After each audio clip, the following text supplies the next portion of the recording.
참 반갑습니다. 참 잘 오셨습니다. 좌우 앞뒤로 서로 인사합시다. 오늘은 참으로 좋은 날입니다. 여러분에게도 좋은 일이 있을 것입니다. 사랑합니다. 건강하고 행복하세요. 서로 그렇게 인사해요. 사랑합니다. 건강하고 행복하세요. 라고. 하나님이 기뻐하시는 전도에 힘쓰며 삽시다. 예수 전당이요 불신지옥입니다. 힘들지만은 예수 잘 믿으며 전도하며 살다가 우리 함께 천국에 갑시다.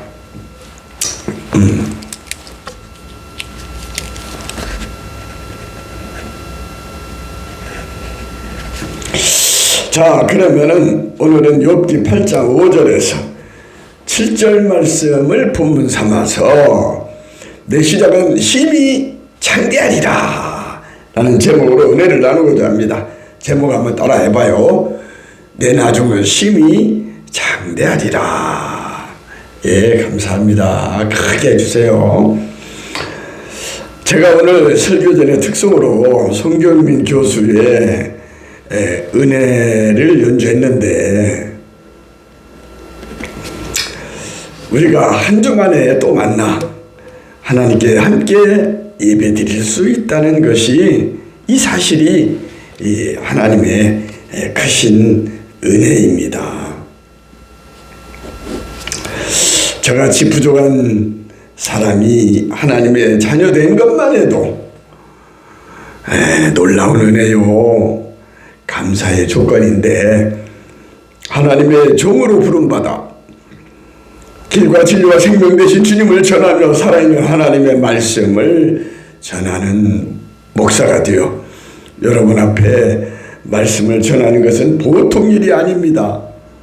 오직 하나님의 크신 은혜요 사랑이며 말로 다 표현할 수 없는 은혜인 것입니다.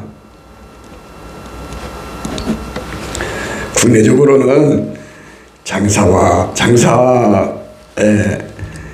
하는 사람이 안 된다며,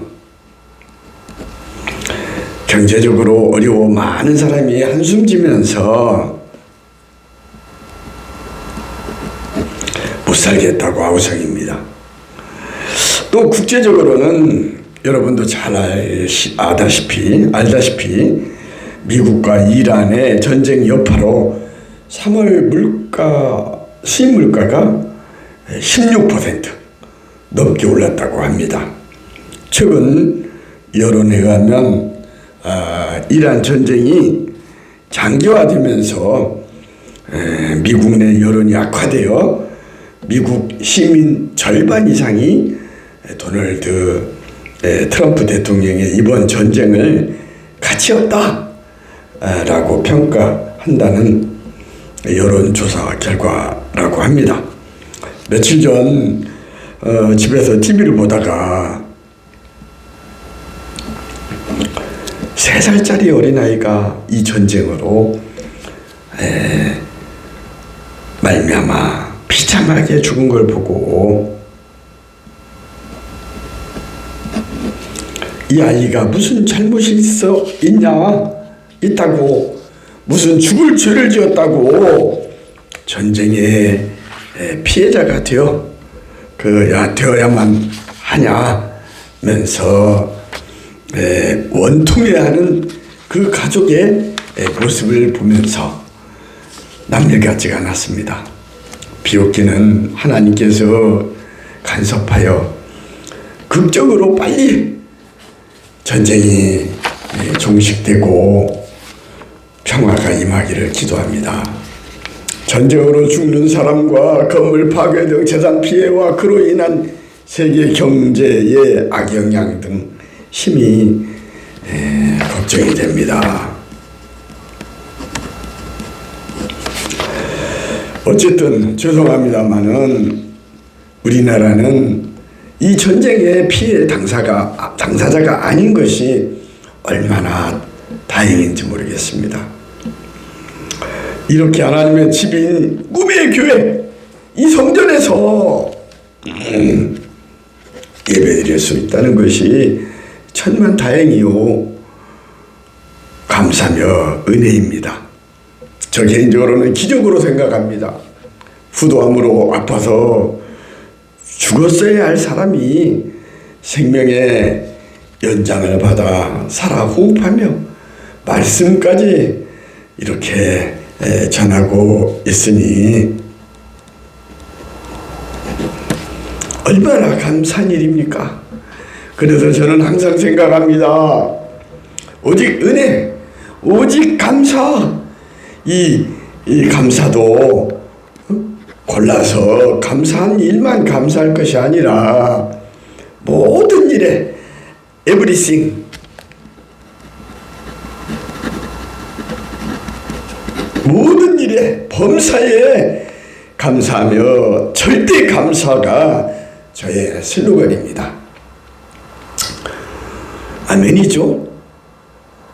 이 시간에는 아까 예배 전에는 제가 특주로 송영민 교수의 은혜를 색소폰으로 연주했는데 이 시간에는 그 가사를 전하고 싶습니다. 내가 누려왔던 모든 것들이, 내가 지나왔던 모든 시간이, 내가 걸어왔던 모든 순간이 당연한 것 아니라 은혜였소. 해가 뜨고 저녁에 노을, 봄의 꽃향기와 가을의 열매, 변하는 계절의 모든 순간이 당연한 것 아니라 은혜였소. 모든 것이 은혜, 은혜, 은혜, 은혜. 한없는 은혜. 내 삶에 당연한 거 하나도 없었던 것을 모든 것이 은혜, 은혜였소. 정말 모든 것이 은혜요 감사입니다. 감사는 땡큐라는 그 0.7초의 기적의 언어라고 합니다. 입버릇처럼 땡큐를 연발하며 습관적으로 감사하는 저와 여러분이 되시기 바랍니다. 저는 며칠 전 갑자기 아주 오랜만에 사랑하는 그 여동생 한류 하나한테 전화를 받고, 사촌이죠. 직접 친동생은 아니고, 부족한 제가 가족 중 나이가 더 먹었다고 하여서 지난 월요일 그 개업 예배 초청을 받아 설교와 악기 연주를 위해서 전주에 다녀왔습니다. 갑작스런 일이었지만 이 또한 하나님의 크신 은혜요 기적 같았습니다. 왜냐하면 덕분에 군산의 음파의 부모님 산소도 들려 누나와 형수와 함께 예배드리는 은혜와 기쁨이 있었습니다. 특히 월남 파병 다녀오신 작고하신 작은 형님의 국립묘지 같더라고요.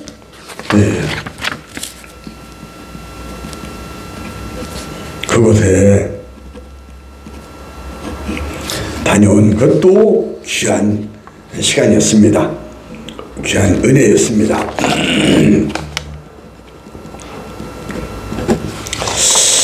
현충원처럼 참 잘 해놨더라고요. 지난 3주간 집사님 사정으로 함께 예배드리지 못할 때 정말 많이 보고 싶었습니다.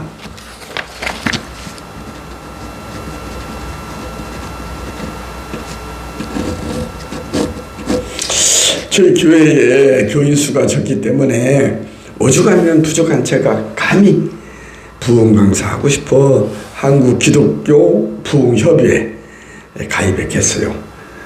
개업 예배시 멀리서 가족들이 다 모여서 성경을 봉독하고 대표 기도를 하며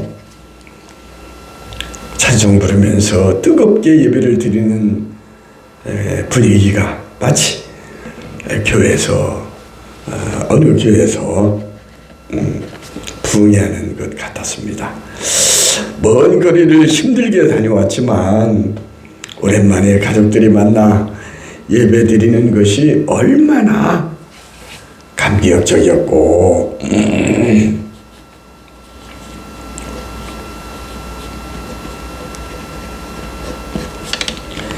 행복했는지 모릅니다. 우리 유 집사님께서 저희 꿈의 교회 오셔서 함께 예배 드린다고 말씀하실 때도 정말 감동이요 눈물이 났었습니다. 저번에 등산하다가도 교회 온다는 그런 전화를 받으면 산에서 혼자 물기도했습니다. 지난 주일 밤 10시 10분에 파주 한소망교회에 다닌다면서 어느 한 여성도로부터 전화를 받았는데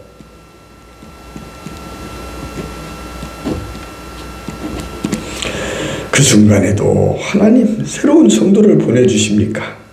하면서 감격과 감사의 경험을 했습니다. 사랑하는 여러분, 저희 꿈의 교회가 속히 부흥하고 발전할 수 있도록 기도합시다. 다음 달 5월 10일은 서울 신길교회 선교합창단 8명이 저희 꿈의 교회 주일 예배에 참석하여 찬양 예배를 드리기로 했습니다. 이 설교를 듣는 많은 분들이 꼭 한번 참석하여 함께 은혜의 시간 되시기를 간절히 바랍니다. 저는 오늘 본문으로 욥기 8장 5절에서 7절 말씀을 본문 삼아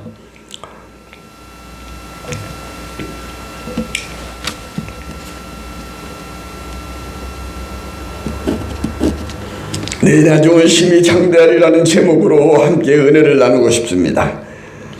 본문 7절에 보면 내 시작은 미약하였으나 내 나중은 심히 창대하리라 라고 합니다. 많은 성도들이 금과 금으로 여기며 어느 사업장에 가보면 서각으로 걸어놓은 것을 보기도 했습니다. 이 말은 고난을 당한다는 소식을 듣고 유로차 달려온 3명의 친구 중에 하나인 수아 사람 빌닷이 욥에게 한 말입니다. 이 시간 저와 여러분에게 주는 말씀으로 은혜의 시간 되시기 바랍니다. 그러면 과연 내 나중에 심히 참되게 되는 비결이 무엇일까요? 첫째는 시작을 잘해야 한다는 것입니다. 흔히 우리가 속담에 첫 단추를 잘 껴야 한다는 말을 합니다. 첫 단추 잘못 끼면 옷을 못 입죠. 마찬가지 우리의 사업의 시작도 첫 출발이 중요합니다. 우리가 하는 사업을 통하여 큰 부자가 되고 남들에게 자랑할 만한 대사업가가 된다기보다는 비록 작을지라도 소규모 사업을 한다 할지라도 이 사업을 통하여 하나님께 영광을 돌리는 계기가 되었으면 좋겠습니다. 고린도전서 10장 31절에서는 그런즉 너희가 먹든지 마시든지 무엇을 하든지 다 하나님의 영광을 위하여 하라 라고 말씀하십니다. 그렇습니다. 하나님의 영광을 위하여 살도록 합시다. 나중에 잘 되려면 시작을 잘해야 하는데 먼저 분명한 목표를 세워야 합니다. 향방 없이 가는 배는 멀리 못 갑니다. 목적지에 도달하지 못합니다. 제가 다녀왔던 사촌 여동생은 오랜 기간 제자 양성을 위해 교육사업을 생명처럼 여기면서 학교에서 교감으로 근무하며 봉사하다가 제2의 인생을 시작하는 그 과정에 하나님께서 주인이 되어서 여호와께서 이스라엘 백성의 출애굽 시 낮에는 구름 기둥으로 그들의 길을 인도하시고 밤에는 불 기둥으로 그들에게 비추사 낮이나 밤이나 인도하신 것처럼 그 가정을 지켜주시고 출입을 지켜주시면 계획하는 모든 사업 구상이 원만하게 순조롭게 잘 진행되도록 하나님께서 도와달라고 축복을 하였습니다. 중요한 것은 첫 출발이 중요합니다. 맞습니다.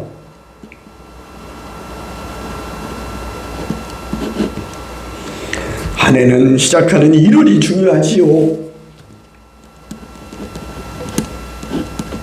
한 주는 시작하는 주일 예배부터 하나님께 나와 하나님께서 기뻐하시는 영과 진리로 참 예배를 드리고 한 주를 시작해야 합니다. 시작을 잘해야 합니다.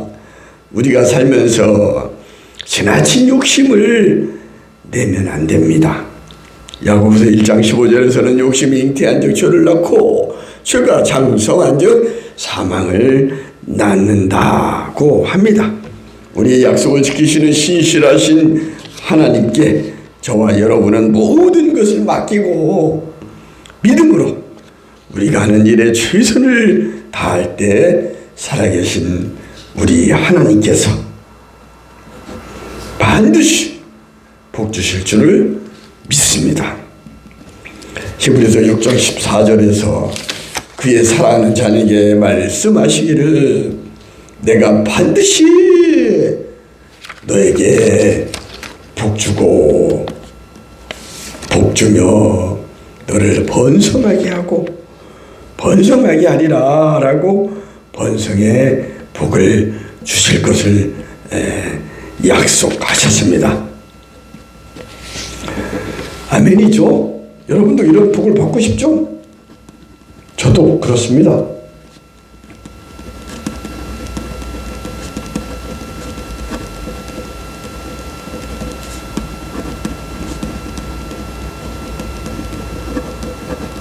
둘째는 하나님을 찾고 구해야 합니다. 오늘 본문 5절에 하반 전반절에 보면 내가 만일 하나님을 찾으면 라고 하나님을 찾고 구할 때 내 시작은 미약하나 내 나중이 힘이 창대하게 된다고 사업 성공의 비결을 밝았은 하나님을 찾으라고 말했습니다.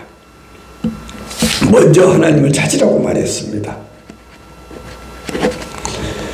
그 유명한 기도에 관한 말씀으로 우리가 잘 아는 마태복음 7장 7절에서는 구하고 찾고 문을 두드리라고 합니다. 구하라 그리하면 너희에게 주실 것이요 찾으라 그리하면 찾아낼 것이요 문을 두드리라 그리하면 너희에게 열릴 것이니라고 ask 구하고 find 찾고 look 문을 두드리라고 합니다. 아이도 울어야 젖을 얻어먹습니다. 울어야 배고픈 줄 알고 엄마가 젖을 주듯이 우리도 하나님께 울어야 합니다. 달라고 적극적으로 구해야 합니다. 구하되 어떻게 구해요? 간절히 간이 저리도록 간구해야 합니다. 잠언서 8장 17절에 보면 나를 사랑하는 자들이 나의 사랑을 입으며 나를 간절히 찾는 자가 나를 만날 것이다 라고 했으며 또 에레미야 33장 3절에서는 너는 내게 부르짖으라 내가 내게 응답하겠고 내가 알지 못하는 크고 은밀한 일을 보이리라 했습니다. 우리가 부르짖을 때 응답해 주시고 크고 은밀한 일을 보여주신다고 약속하셨습니다. 누가복음 22장 44절에 보니 예수께서 힘쓰고 애써 더욱 간절히 기도하시니 어떻게 됩니까?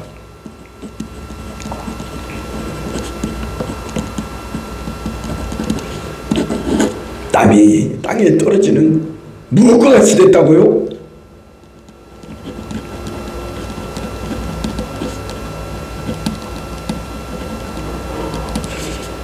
핏방울같이 되었다고 합니다. 저는 올해 교회 표를 간절히 자꾸 구하는 교회라고 정했습니다. 육신적으로 참 많이 노력했는데 그 열매가 없어요. 기도하지 않은 이유라고 생각하고 기도가 답이다 라는 결론으로 기도에 전념하려고 여러분 보는 이 강대상 앞에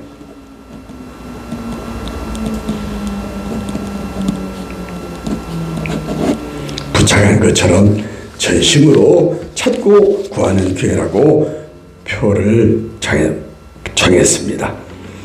저와 여러분이 함께 내 교회다라는 주인의식을 갖고 하나님께서 꿈꾸신 바로 그런 교회인 꿈의 교회가 빨리 교인 수가 늘어나도록 우리 함께 전심으로 찾고 구하며 기도하도록 합시다. 마지막은 청결하고 정직해야 합니다. 오늘 본문 6절에 보면 또 청결하고 정직하면 반드시 너를 돌보시고 내 의로운 손으로 처소를 평안하게 하실 것이다 라고 하였습니다. 깨끗한 삶이 우리를 돌보시고 평안하게 인도하시며 장래의 성공을 보장한다는 말씀입니다. 야고보서 4장 8절에서는 하나님을 가까이 하라 그리하면 너희를 가까이 하시리라. 죄인들아 손을 깨끗이 하라. 두 마음을 품은 자들아 마음을 성결하게 하라 하십니다. 건목장이란 말이 있죠. 먹을 가까이 하면 거머집니다. 나쁜 사람과 죄를 가까이 하면 망합니다. 우리는 하나님을 가까이 하여야 하나님을 만날 수 있고 하나님의 축복을 받을 수 있습니다. 민수기 6장 24절에서 26절의 제사장의 축복을 소개하고 오늘 말씀을 마칠까 합니다. 너희는 여호와는 내게 복을 주시고 너를 지키시기를 원하며 여호와는 그의 얼굴을 내게 비추사 은혜 베푸시기를 원하며 여호와는 그 얼굴을 내게로 향하여 드사 평강 주시기를 원하노라 라며 축복하였습니다. 오늘 제사장의 축복이 저와 여러분의 가정과 사업에 이런 하나님의 놀라운 복과 은혜와 평강이 넘치시기를 간절히 축원합니다. 이제 말씀을 정리합니다. 고난받고 있던 요백의 위로차 찾아왔던 세 명의 친구 중 하나인 빌닷이 요백의 한 말이 무슨 내용이었죠? 시작을 잘해야 한다는 것이었습니다. 그리고 세상 바라보지 말고 하나님을 찾고 구하라 했습니다.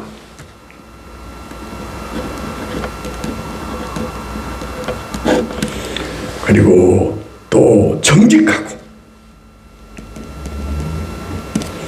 정직해야 합니다.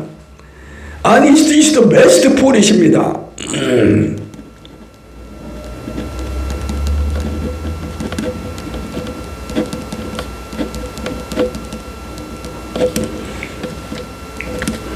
우리는 오늘 함께 은혜를 나눈 말씀을 기억하고 내 시작은 미약할지라도 내 나중은 힘이 장대하리라는 말씀을 믿고 전도하면서 최선을 다하며 살다가 저 거룩한 성 새 예루살렘 천국의 주인공이 다 되어